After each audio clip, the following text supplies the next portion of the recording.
Pundanam used to walk several kilometers every month to visit the Guruvayur temple. The road to the temple passed through dense forests and it was not safe to travel even during the day. Once, on one such journey, he was attacked by a group of thieves. They took all the money, food, and belongings he had in his bag. However, the thieves noticed a small packet he clinged tightly to his chest. They demanded that he hand it over, but he refused. That packet contained his most precious and beloved Bhagavatam, which he was not ready to part with at any cost in the world. But the thieves kept insisting, and Pundanam told them, "It's just a book. It won't be of any use to you." However, the thieves did not believe him and began to attack him.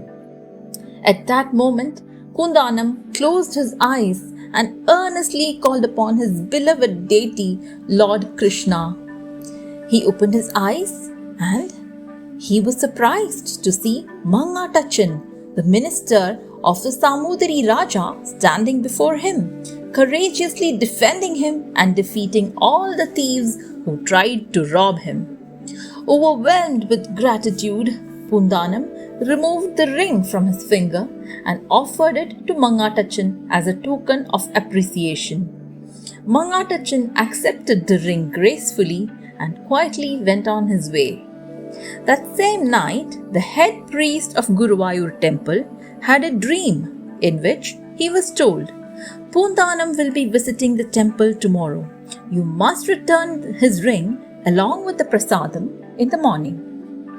When the priest entered the sanctum the next day, he noticed a new ring adorning the deity's finger.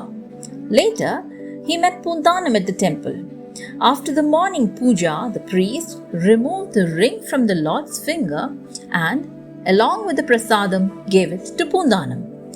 Receiving the ring, Pundanam was awestruck and asked, "Oh, how did this ring come here?" That's when the truth dawned upon him. During the attack, it was none other than Lord Krishna himself who appeared in the form of Mangatachan to protect him from the thieves. Tears of joy overflowed from Pundanam's eyes.